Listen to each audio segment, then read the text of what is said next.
Hey, what's up, America?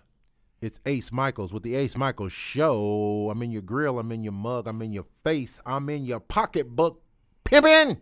Anyway, that's what's up, man. It's the Ace Michaels Show, and I'm happy to be here with you. I'm all the time, every day, happy just to be alive, man. Like, seriously, the alternative to being alive, I don't know that I like that so much. So I like this. I like what we're doing here. I can work with this. You know what I'm Yes, saying? sir. And that's what's up. Today on the show, we're talking music business Yeah, with yeah, my yeah, good yeah. guest, my first timer on the show. Ken Fella is with us. How you doing, sir? Yo, what's good, Ace Michael, man? And- Ready to put in this groundwork and make this music dream come true, basically. And Yeah. you did a much better interview of yourself than I did. You did a much better intro. Yo. Because you had this whole stuff about the Midwest and blah, blah. Yes. So do your intro again. I'm going to let you do your own Hey, intro. yo, it's your boy Bozzy, a.k.a. Goodbye Kane, better known as Bane Jovi. You know, while I'm tuning in right now with Ace Michael, you already know the podcast radio show. Yeah, I'm from the Midwest, man. The M go down and the West go up. Midwest, sit out, baby. And let it rotate and spin it. You already know this. Work, grind, get it, spend it. You already know this. Yeah. Now, some of what you said completely Yeah. lost me. I was like, what's he talking about? Turnips? I What know is he this. saying? Work, grind, get it, and spend it. You know, like you say, you in your pocketbook. That's what we're gonna do. Work, grind, get it, and spend it. Nice. And Yes, so sir. when you're a rapper, because Yes. you are a rapper, when Yes. you're a rapper, do you have to like learn these terminologies that the rest of us hear you guys say? Like You know some of the stuff what- you said yes. sounded so smooth. Yo, Where does it come from? it's called the gift of gab. You gotta have it. You got the gift of gab. You know, because you got me right here. You know, to me, well, you know, when we use the word rapper, you know, I look at it like this: when you hear somebody on the streets freestyling it and doing that, they is an MC rapper. You know, I look at myself as a artist in the music industry. I'm just a musician without the instrument. You know, well, I am an instrument because the body is an instrument. So I'm just that artist, you know, who's trying to touch on every platform that the music industry can offer. You know, that's how I am, Ace Mike. So okay, so then the obvious question people are going to want to know: how did you get started with this? Because not everybody wakes up and Yes. be like, blah blah blah blah blah blah rapper. You know what I mean? Okay, it's gonna be a funny story, and I'm glad you brought that up. Okay, I remember when I was young. Anybody from the Midwest, they should know about the jukebox, you know, or I don't know if the jukebox was famous. It's on Channel 8 in the Midwest. So jukebox it airs these it airs local hip hop music videos. You know, so the jukebox gave the artist, the MC or rapper or music artist, a breakthrough. You know, when it came down to videos, breakdancing. So I always used to tune in. We had to put the little clip, the paper clip in the back of the TV and turn it into some type of way just to get the tune of the TV so we could watch the videos. So one day, you know, I used to tell my father, hey, I want to be an artist. I want to make rap music like you were saying, you know. And my father like, boy, don't be doing that. We just talked about that today. Okay. Which is a Facts. typical father answer to everything. Yeah, boy, you know what I'm don't saying? be doing You ain't that. gonna be successful. So believe it or not, I used to like when I was growing up. I'll tell you my favorite artists is because you already know how it worked. 'Cause back in the day, we didn't know about the megahertz and the radios and the frequency and what we watching and tuning to. You know, so when I was growing up, it was ABC. That's another bad creation. Crisscross, Little Illegal, and all the popping hip hop artists back in the day like Run DMC, Sugar Hill Gang, and all that. You know, I was just fascinated with the talk, the slango. You know, like I used to when I was young. My favorite word was yo. You know what I'm saying? MTV raps. Yo, you know? right, So right, yeah. right. So answering your question, that's where I got it from. You know, I always, you already know whatever the mind perceives, you shall achieve. So I used to watch the jukebox, and I was fascinated with the music, with the slango, the dress with the big dookie chain on and the flatboy hat and the Kangos, the glasses, the heavy D Biz Marquee and all that, Why do you think rappers nowadays don't really Yes. do the fashion of rap? Like that's really I miss Yeah. that. Oh, Like we don't have that nowadays. you know, like the denim I'm wearing today, they call 86 me. I took a pair of True Religions and I put my own unique touch to it. You know, I put 8 cuts in the front, 6 in the back, and it's called 86 me denim. And if I can give you, I could break it down from the rooter to the tutor. I got it from you if you want to know that. All right. That's what's up. So okay, let's Yes. talk about your career now. All right. Cool. All right, so you're a rapper. You're Yes, in Las sir. Vegas. You Yes. know, home of the rappers is Las Vegas. I Okay. don't know how Yeah. that happened, but you ended up in Las Vegas of all places. What's your goal here? What are you going to do? I'm glad you asked me that too. You know, my goal is to reach further heights. You know, in the music industry, help out our community. That's number one as an artist, as a rap artist. You got to get back to our community. You know, we got to what drive me to, you know, to come to Vegas. It wasn't even the lights, the glamour. I'm gonna keep it 100 with you. Okay, Vegas, you had a better chance of making it out here in Las Vegas, Nevada, than going to Atlanta, Georgia, Houston, Texas, or anywhere. Because you forgot, Vegas is the entertainment capital of the world. So as an artist should come out here and break through. You know, so Ace Michael, the artist, you know, every artist always goes to Atlanta, Georgia. They always try to go to where it's popping. And remember, the music industry took a paradigm shift. It shifted. So first it started on New York and on the East Coast, and then it went to the West Coast, and down it's in Atlanta, Georgia. So you know what steps is going to be back on the West Coast in Vegas. Yep. So everybody, you know, that's in the music industry, like the reason why the artists out here ain't really outgoing or whatever because it's this media. They thinking, okay, I could upload this video, I could do this and get paid, but you still have to do the groundwork in the community. That's the number one thing. And that's what got me out here to Vegas. Yeah. Do you think that a lot of new artists don't know that they need to give back to the community, or do you think that they don't No. want to, or they're lazy, or like what is the cause? Yeah. Why this isn't happening?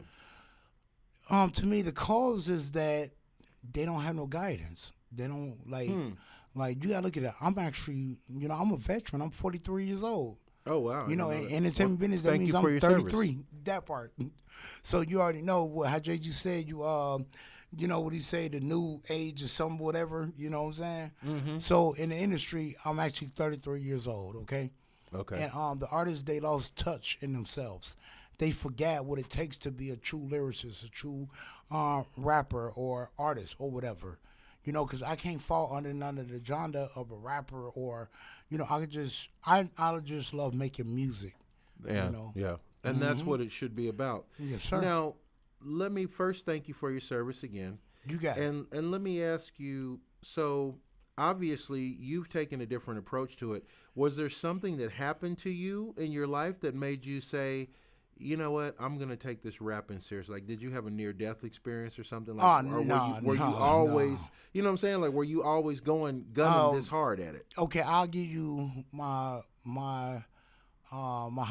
philosophy on what made me, you know, do music. Like I told you, I was watching the jukebox growing up. I was fascinated. I didn't get a chance to go to concerts. Only time when I seen artists is when I went to the mall. You know, like in Chicago, because like in Chicago it's kind of dangerous. Right. You know, growing up in the streets from the South Side, and you know what happened. I always like to, you know, act like I was crisscross, wearing my clothes backwards, and singing for my family. Crisscross to make you jump, wearing my hair in tuck braids. A lot of people thought I was kind of crazy or whatever, you know. But I grew up with ADHD and dyslexic. You know what I'm saying? But I overcame and grew that, you know. And shout out to my mom. I thought I was going to have, you know, give a shout out to my mom. Shout out to my whole family, you know.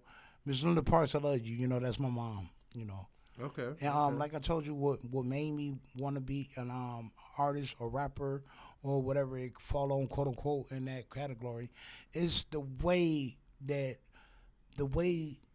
sound make you feel. You know, you got music that could make you happy, make you sad, or keep you like numb to the fact that certain things this was going on into reality time. You know. Yep. So that's why I grew up saying I told myself I could do this. I could be the next Big Daddy Kane, the next Heavy D, the next, Russell Simmons, the next Jay Z. Yeah, I can't say the next Lil Wayne because I'm older than him. You know what I'm saying? So that's how I look at it. I'm going to pave my way for myself. So now that you are, this is the Yes. elephant in the room. Okay. So now that you are, I got to make elephant sound when you say that. a professional rapper.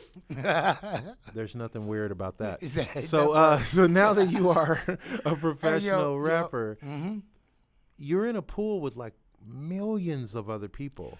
Yes. How do you know that you'll be successful with this?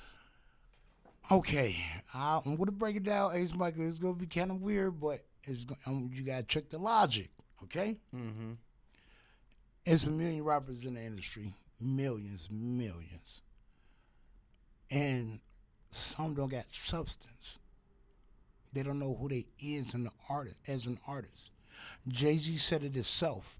These artists is scared to be themselves. Me, I'm not scared. I have the look. I have the talk.